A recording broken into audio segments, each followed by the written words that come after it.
with us now for more is Kyle Garcia, Equity Research Analyst at First Metro Securities. Welcome back, Kyle, to the program. Yeah, always a pleasure. Yeah, so what do you make of market reaction so far in just the first few minutes?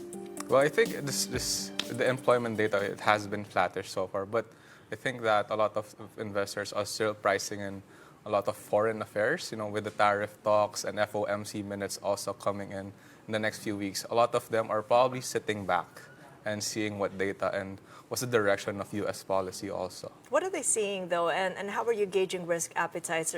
We're seeing letters come through, but none yet for the Philippines, and we're seeing now an extension of a deadline on August 10th.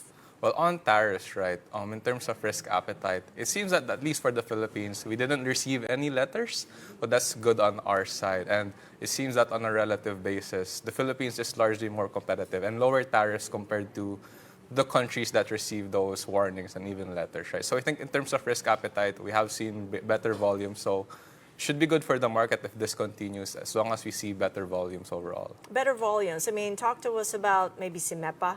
Local stock transaction taxes. Ever since that came through, I've been watching total turnover, and it's been at least 7 billion pesos. Nothing like we've seen averaged out, many months of about 5 billion. Exactly. I think, well, we're not entirely sure if we can attribute this to SIMEPA, but it can't be just coincidence, right?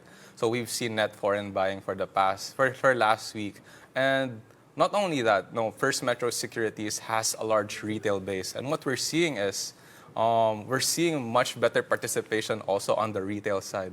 So with this in mind, we've definitely welcomed SIMEPA, and it seems that a lot of our traders are trading more.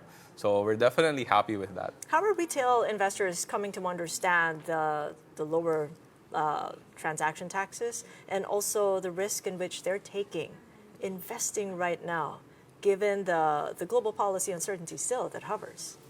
Well, in terms of for our retail traders, before the lower transaction tax of 0.5%, this is largely felt by them. Before 1.2%, that's a large damage to a 1 million trade of around 10 pesos. Now it's barely around 7,000, right? So I think it's the less friction cost. This is much better for them. We've heard that it's definitely much more enjoyable, or we've seen better volumes for them. Not specifically that, but with the current levels that we are in right now, we see this as an opportunity to accumulate also. So alongside those levels and lower friction costs, our retail traders are definitely enjoying this. Okay, so accumulating what? Well, they're definitely enjoying this moment. Well, right now it seems that the REITs are doing better in terms of, especially some properties like Ayala. It has fared over the last week, mostly because we think that it seems there's a clear direction for policy rate cuts, right? BSP has signaled a potential 50 basis point or a cumulative 50 basis point cut for this month, mostly because inflation has been good, employment has been strong. So we think that REITs and some property names, or specifically ALI, has been moving forward or moving upwards because we think that REITs, or specifically dividend counters, will outperform in the next few quarters. So it's the interest rate sensitives and the dividend high yielders. This is where you put your money in. Yes. So nothing has changed in the first half of the strategy that you've proposed. Yes, nothing it's so just far. You're right. Same. Yes. But then there is more participation coming from the retail. Yes. What about the foreign, though? We've seen net foreign buying, and it's pretty interesting because it's been sustained since July 1st. Well, when we talk to our investors or foreign investors, in the past, they really did say that Philippines has the highest one of the highest friction costs among peers in Southeast Asia. And with this lower tax due to SIMEPA, they really welcome this, and it was part of our key call that this lower transaction tax will increase participation, and we've seen that, and definitely happy so far.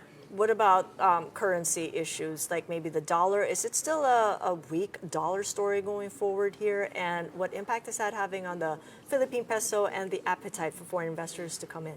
Right. So on the dollar end, right, so we have seen some slight flight to the dollar, mostly because we saw again large or a strong U.S. market, and with all this geopolitical uncertainties going on, usually a dollar is a flight to safety, right? So we saw an uptick slightly to 56, but we think that these are still manageable levels and still better than what we've seen so far. I mean, over the last few months, right? We've seen 59, but at 56, this is definitely a welcome development. Now, there is that August rebalancing. Right. People have to watch out for. Yes. What impact is that supposed to have in positioning now and later?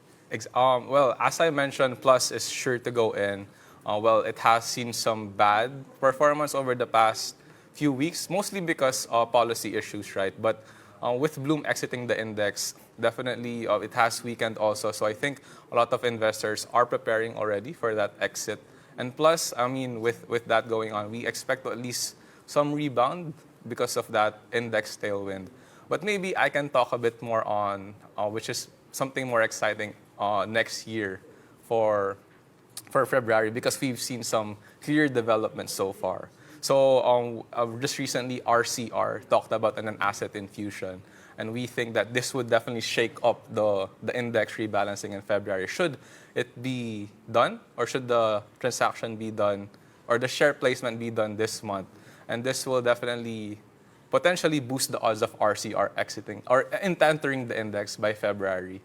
And with that in mind, we think that potentially AGI is the one to exit, since the criteria to meet the market capitalization, it's now the lowest in terms of market cap. I was just looking beyond Yeah. December, Yeah. looking at the index. What's your target then for the full year for the PSCI, given all the changes that we're seeing? Well, initially our target was 7.6, but with a lot of uncertainties on the tariffs, on the war, we've downgraded that to 6.9, but still a decent upside of around 8 to 9% from where we are right now.